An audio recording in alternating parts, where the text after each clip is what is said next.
According to Wikipedia, a hero is a real person or main fictional character of a literary work who in the face of danger combats adversity through feats of ingenuity, bravery, or strength. On the other hand, are post-classical and modern heroes who perform great deeds or self-acts for the common good instead of the classical goal of wealth, pride, and fame. We have always had a slew of powerful characters that epitomize common good showing up in popular media being standards of great values. Superman, Captain America, Spider-Man. Fantastical heroes with superpowers making the choice with their power to do good for many. Then, we have characters like Batman. Being one of the few super popular heroes to make it to the small and silver screen, Batman doesn't have superpowers. Prior to Nolan's depiction of Batman, live-action Batman was very much a stylized character in a stylized world. To be honest, the difference for the movies is probably the amount of time spent meditating on the origins of why Batman is Batman. However, the darkest superhero era we are in could be attributed to Nolan's Dark Knight trilogy. Nolan wanted to capture a somewhat more relatable and complex character than previously depicted. Someone real, someone we could all aspire or relate to be. Although The Dark Knight Rises was not as critically loved as The Dark Knight, though I really like the rewatch, you're a big guy. For you. Many consider the Nolan trilogy to being one of the best superhero movies ever. A contrast to some of the colorful and bombastic versions of the 90s, the Wally Pfister shot trilogy was shot on film, desaturated, and at some times even scary. So cool. After that, we got Ben Affleck's Batman, which to me isn't that bad, and Rocksteady's Arkham series, which is a blast to play and experience, but though Batman can be sometimes mean. Now in this essay we will be talking about the Nolan films because of the cultural impact made of the films. The appeal of these movies are not hard to see. High stakes and tons of action even in the first movie. Nolan really wanted to do something special with his version and it shows. Because of this pivot, Batman gets more time with Bruce Wayne, exploring the reasons why Bruce chose to don the mask. A billionaire years after the death of his parents and still grieving, and wanting justice to be dealt to the murderer. He deals with his feelings for Rachel Dawes, a childhood friend that grew up to be an assistant district attorney, wanting to make change in Gotham as Bruce does. Along for the ride is the incorruptible Detective Gordon, one of the last just folks in the law force, and friends of Batman. Additionally, Alfred Pennyworth and Lucius Fox are more or less like family to Wayne. A product of wanting to stop injustice, Bruce created Batman with the goal of showing the people of Gotham their city doesn't belong to the criminals and the corrupt. Batman's actions take Gotham around for a loop constantly, ultimately leaving Gotham where it was after the events of Batman Begins at the end of the trilogy. Batman's no-kill rule seems to explore this idea of not becoming the enemy, despite wanting to use his enemy's fear. My bets lost away. That's frightened me. This time my enemies shared my dread. Explicitly, the no-kill rule is one of the ways Batman uses not to become one of his foes or other evils. No guns, no killing. Where's the fun in that? Evil being something that is chaotic and kills for the hell of it. It seems that he wants judgment not to be in the hands of one person, but many, or at the very least, the justice system. Unfortunately, that somewhat contradicts with the fact that Batman knows that the justice system is somewhat corrupt, with many of its members exploiting the system for gain. But more importantly, the criminals often make it back to the streets and continue to wreak havoc. Sal's going to walk. Yeah, well, good thing about the mob is they keep giving you second chances. Batman believes that just locking up criminals and never checking in is a good idea, but as we see in the trilogy, this might not be the best idea. Sometimes death is necessary. For example, Jonathan Crane, also known as the Scarecrow. Scarecrow has been in every single Dark Knight film, harming someone. It's alluded to in the end of Batman Begins that he had been free after releasing his fear toxins in the Hollows, as well as a bunch of inmates. I still haven't picked up Crane or half the inmates of Arkham that he freed. It's also not entirely clear of the damage made from the incident, with many of the poorer folks falling victim to the toxin and the prisoners running free. After the events of the first film, Crane is still free roaming around selling his product. We see his deal go south as Batman breaks up everything and then just lets him kind of chill out in the parking lot. Doesn't kill him, doesn't have him arrested, just leaves him to his devices. Lastly, in the third film, Crane is judge, jury, and executioner, sending people out to the ice to die. Those deaths are on Batman, who had many opportunities to do something to Crane, but alas, he isn't a killer.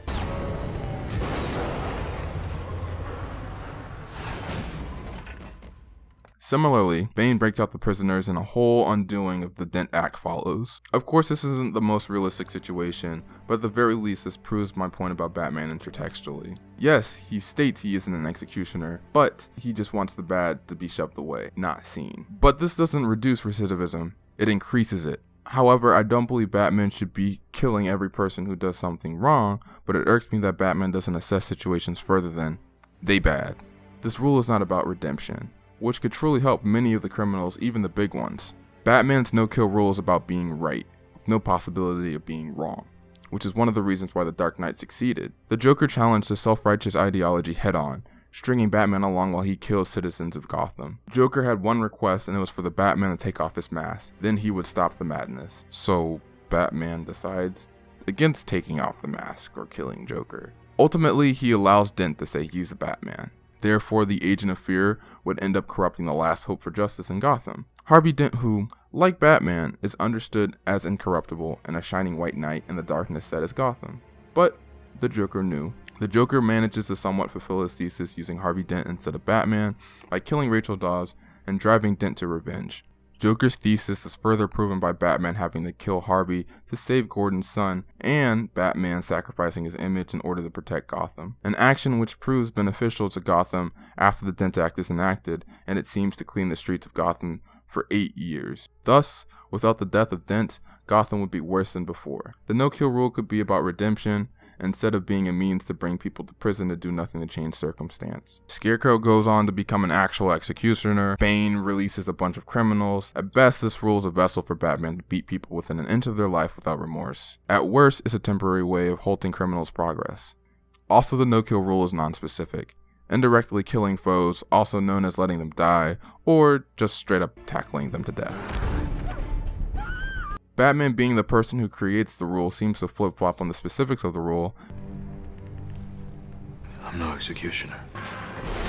And since part of Joker's thesis is right, Batman had to break his rule. The mask is meant to protect the ones he cares about and to give Gotham an everlasting symbol. The idea of Batman is that people need a dramatic example to shake them out of apathy. People do need big examples, but I believe more so role models to see themselves in. Batman represented an average citizen doing the right thing to stop crime in a corrupt city, but the image heavily implies some things. First is the physical training. Bruce went across the globe to learn how to fight crime. Bruce Wayne is like peak physical performance, which most people in Gotham are not. Not many people have the means to train in a studio, let alone with a League of Shadows. The reason to eventually give up on being Bruce Wayne, giving up on the mask, and to leave Gotham after dying. Gotham does seem to do okay after the death of Batman, but the specifics aren't disclosed. I can only assume Gotham is as good as it was after Batman Begins. The movies don't seem to focus on the journey of Gotham's people being lifted from corruption and historical baggage using the symbol, but Bruce using the symbol to make himself feel good for about 10 years and then just did. I figure Bruce could have done more as Bruce than Batman. Of course, one could argue that if Batman didn't exist, say Bruce got therapy as soon as his parents were killed, learned about de-escalation and the economics of poverty, he probably would have made Gotham a better place. In the movies, we rarely observe the perspective of the citizens of Gotham, so it becomes hard to judge if Batman's actions are actually making Gotham a better place. Due to his prior trauma and resistance to therapy, Bruce goes across the globe to learn what makes criminals tick, gains empathy for them, and subsequently beats them up or aids Gordon in arresting them, thus supposedly making Gotham a safer place. This line of work is dramatically different than Thomas Wayne's more philanthropic route of working at the hospital and building an affordable public train system. Upon reflection, one thinks about what Thomas would do to save Gotham in the various situations that Batman experiences. Would Thomas don a mask to protect the ones he loves, alienating the only people who cared about him, destroying his own work, and killing the only other person he cares about? Maybe. After rewatching the trilogy, I realized in what way Batman's means go against his goals. Many of the rules that Batman makes never make true progress to Gotham's liberation, and in fact end up hurting Gotham. As you rewatch the movies, you realize Batman's attempts to do a lot with his guiding principles, but many of the ends he sets up to realize never fully get realized. Some of it is because he might not be in the best place mentally, but mostly because some of the ideas explored can't work in a franchise about superheroes sometimes used to sell other things. This video was more of a thought experiment inspired by thinking about the prison industrial complex and also, what if Jeff Bezos was the Batman? Of course we would know that Jeff was the Batman, but so many questions came when I thought about Batman in real life. Questions like, What makes a billionaire believe that Batman is the best vessel for justice? Despite Batman's work in Gotham, Gotham was going down anyway. I do agree that Bruce's actions are his own, but if Bruce didn't take the offer to seek what he was looking for, Gotham still would have been attacked by the League.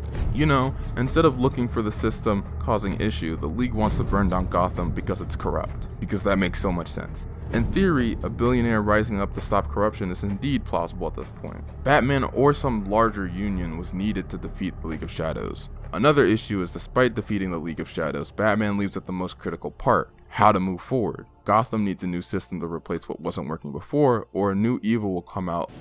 And the city needs me. The city needs Bruce Wayne. Your resources, your knowledge. It doesn't need your body or your life.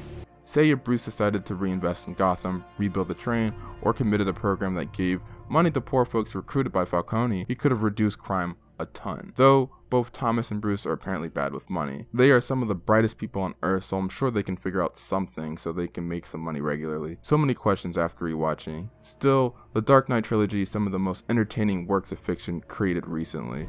The attempt to ground this particular brand of vigilantism has definitely been echoed in superhero movies now. These movies don't have to explore these ideas and probably weren't meant at all, but I still love these movies a lot. These movies have a very political and social iconography, and it's interesting to try to ground these ideas in such a fantastical world, in the sense that in order for these things to happen, not everything can be explained. And when those clash, you have a lot of ground to cover, and you can't do everything in these 3 films, so maybe just try 20. You either die a hero, or you live long enough to see yourself become the villain.